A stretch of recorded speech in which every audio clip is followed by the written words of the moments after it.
Branch number 7 है हमारे पास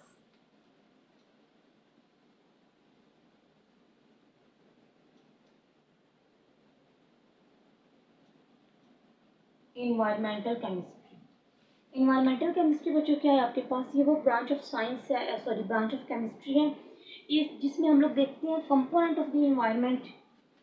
क्योंकि इन्वायरमेंटल केमिस्ट्री है, इन्वायरमेंट से बात होता है माहौल, तो इन्वायरमेंटल केमिस्ट्री को हम डिफाइन करेंगे तो हम कैसे डिफाइन करेंगे, हम कहते हैं this is a branch of chemistry in which we study about the component of environment, यानी हमारे पास इन्वायरमेंट के कंपोनेंट्स कौन कौन से हैं, component of environment and the effect of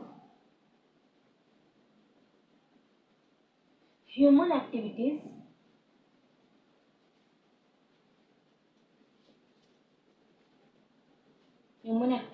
on environment। समझ आ रही है बच्चों, कंपोनेंट ऑफ इन्वायरमेंट को हमें देखना है। कंपोनेंट का मतलब है जूज, पार्ट्स, ठीक है। अगर हम कंपोनेंट की बात करें तो हमारे पास कौन कौन से पार्ट है कंपोनेंट ऑफ इन्वायरमेंट में, सॉइल है, वाटर है, ठीक है। इसके अलावा और क्या और हो सकते हैं आपके पास जी, अर्थ है, earth means internal structure of earth et cetera, there are so many other components, biotic and abiotic factors की हम लोग बात कर सकते हैं, ठीक है ना, living and non living things, biotic components and abiotic. अच्छा बच्चों, तो इसमें हम लोग देखते हैं कि ये जो सारे के सारे कंपोनेंट है, यानी सॉइल, वाटर, अर्थ, लैंड, ठीक है ना, biotic and non abiotic components जो है, इसके ऊपर हमारी एक्टिविटीज़ की वजह से, यानी कि हमारे कामों की वजह से हम देखते हैं कि किस तरीके से हमारी जो इन्वायरमेंट है वो स्पॉइल हो रही है, वो ख़राब हो रही है। इन सारी चीज़ों को हम लोग क्या करते हैं, इन्वायरमेंटल केमिस्ट्री में स्टडी करते हैं। सो इस वजह से बच्चों ये जो इन्वायरमेंटल केमिस्ट्री है it is directly link with other sciences. कौन कौन सी अदर साइंसेज हैं आप लोगों के पास बच्चों, इकोलॉजी है, ठीक है, आप लोगों के पास फूड एंड वाटर साइंस है, फूड एंड वाटर साइंस। इसके अलावा और भी बहुत सारी साइंस जो है वो साइंसेज है जिसके साथ जो है वो केमिस्ट्री, इन्वायरमेंटल केमिस्ट्री जो है वो डायरेक्टली लिंक करती है। इकोलॉजी से मुराद आप लोगों के पास क्या होता है बच्चों, इकोसिस्टम से रेलिवेंट है, यानी कि इको जो वर्ड है यानी कि इकोसिस्टम से इकोलॉजी यानी कि स्टडी ऑफ इकोसिस्टम्स, ठीक है। तो चूंकि ecosystem is also a component of environment, तो इस वजह से इकोलॉजी भी है वो डायरेक्टली अटैच है या डायरेक्टली लिंक करती है एनवायरमेंटल केमिस्ट्री के साथ।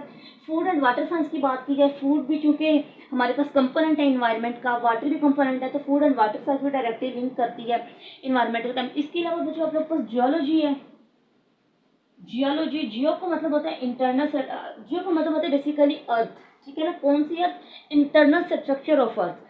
सो जियोलॉजी में हमारे पास क्या होता है, study of the internal structure of earth, यानी कि अगर हम ज़मीन के नीचे आसार कदीम एंड डिफरेंट चीज़ों का जब मुतालिया करते हैं, ज़मीन के अंदर अंदरूनी हिस्सों के बारे में जानने की कोशिश करते हैं, तो वो जियोलॉजी के अकॉर्डिंग या जियोलॉजी के अंडर हम लोग वो काम कर रहे होते हैं। सो अर्थ भी तो एक कंपोनेंट ऑफ इन्वायरमेंट है ना, सो ये भी इन्वायरमेंटल केमिस्ट्री के साथ रिलेटेड है।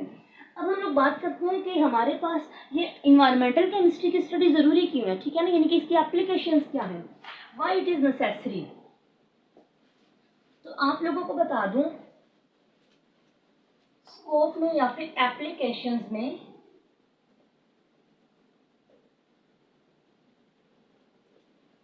The processes which are taking place are in environment, वो सारे प्रोसेसेस जो हमारी इन्वायरमेंट में टेक प्लेस हो रहे हैं उनका इल्म हमारे लिए क्यों ज़रूरी है, सिर्फ इस वजह से ज़रूरी है, for the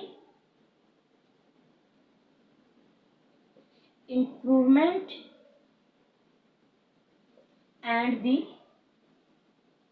protection of environment.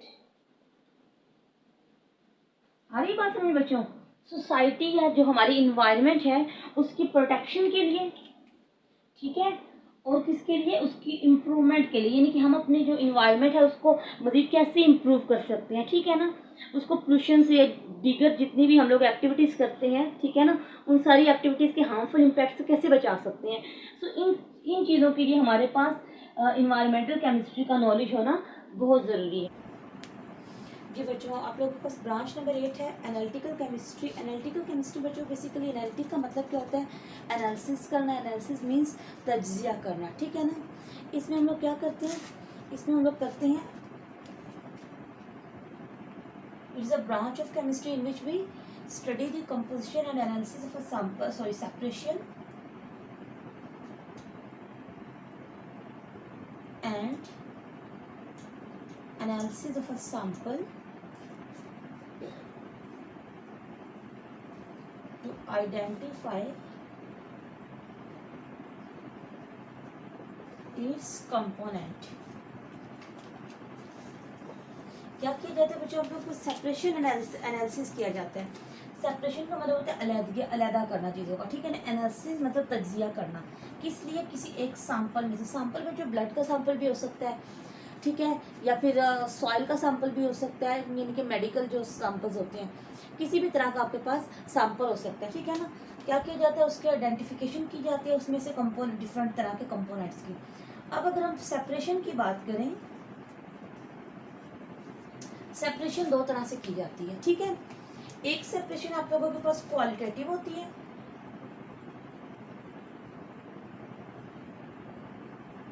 और एक सेपरेशन आपके पास क्या होती है? क्वांटिटेटिव।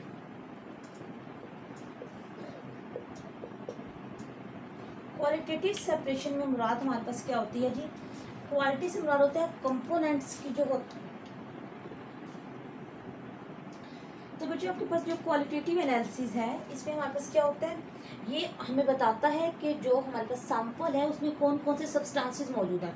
मीन्स आप सिंपल वर्ड में कह सकते हैं, it provides the identity of the components, ठीक है। यानी कि सिंपल आप कह सकते हो कि केमिकल कंपोजिशन के बारे में हमें ये बताता है, केमिकल कंपोजिशन के अबाउट ही हमें बताता है क्वालिटेटिव एनालिसिस। यानी लेट्स सपोज अगर मैं बात करूँ, आपके पास अगर हमारे पास ब्लड सैंपल है, एग्जांपल आपके पास क्या है? सपोज एक ब्लड सैंपल मौजूद है। ये तो आप सारे बच्चे, सारे लोग काम करवाते हैं ना, हम अपना ब्लड टेस्ट करवाते हैं। बेसिकली हम ब्लड का एनालिसिस करवा रहे होते हैं, सही है। ब्लड का एनालिसिस करवाते हैं तो हमारे पास जब अगर हम उसकी बात करें कि क्वालिटेटिव एनालिसिस से क्या मुराद है, तो हम लोग देखते हैं कि हमारे ब्लड में प्रोटीन्स कितनी है, ठीक है ना, किसकी तरह की, यानी कि फाइब्रिनोजेन प्रोटीन और डिफरेंट तरह के, ठीक है ना। प्लेटलेट्स के बारे में हमें पता चलता है, वाइट ब्लड सेल के बारे में हमें पता चलता है, ठीक है ना। इसके अलावा प्लाज्मा के बारे में हमें पता चलता है कि हमारे ब्लड में प्लाज्मा कितना है।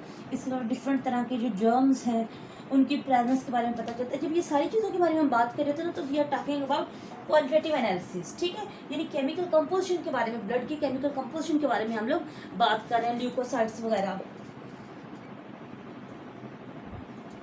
अच्छा, अब जब हम बात करते हैं बच्चों क्वांटिटेटिव एनालिसिस की, तो it provide the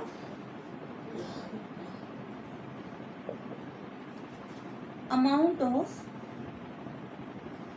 each substance या each component present in the sample. Quantitative analysis हमें बताता है जी अमाउंट ऑफ सब्सटेंसेस के बारे में या अमाउंट ऑफ कंपोनेंट्स के बारे में। लेट्स सपोज अगर मैं क्वांटिटेटिव की बात करूँ तो हमारे पास अगर ब्लड सैंपल की बात की जाए, लेट्स सपोज ये मैं आप लोगों को एक्सपोज वैल्यू बता रही हूँ कि सपोज करें कि मेरे ब्लड के सैंपल में प्रोटीन्स जो हैं ये 20% मौजूद हैं, प्लेटलेट्स जो हैं इनकी तादाद जो है वो 15 to 20% है, सही है। वाइट ब्लड सेल्स जो है उनकी काउंटिंग जो है वो 500 to 1000 है, ठीक है। एंड उसके बाद अगर प्लाज्मा की बात की जाए तो वो मेरे ब्लड में लेट्स सपोज के 70% जो है वो प्लाज्मा पाया जा रहा है। जर्म्स की बात की जाए तो ये ट्रेसेस में या फिर कहने कि 5%। ये जब हम क्वांटिटी की बात करते हैं ना कि कौन सी चीज़ कितने परसेंट मौजूद है, so we are talking about quantitative analysis. Is that clear बच्चों? अगर हम इसके स्कोप की बात करें, स्कोप में आपको स्टार्ट में बता चुकी है सारी एग्जांपल, बेसिकली इसका स्कोप क्या है? ब्लड सैंपल यानी ब्लड एनालिसिस, या फिर मेडिकल में आपके पास डिफरेंट तरह के एनालिसिस करवाए जाते हैं, या फिर आप लोग सॉइल के एनालिसिस की बात कर लें, तो ये सारे जो हैं ये एनालिटिकल केमिस्ट्री में होते हैं। जी बच्चों, हम लोगों ने ब्रांचेस ऑफ केमिस्ट्री स्टार्ट की थी और सारी ब्रांचेस जो हैं वो मैं आप लोगों को इन डिटेल में बता चुकी हूँ। इंशाल्लाह ताला कल से हम लोग जो है वो बेसिक डेफिनेशंस की तरफ आएंगे और आप लोगों के जो है स्टेप बाय स्टेप हम लोग चलेंगे। ओके बच्चों, अपना ख्याल रखिएगा। अल्लाह हाफिज़।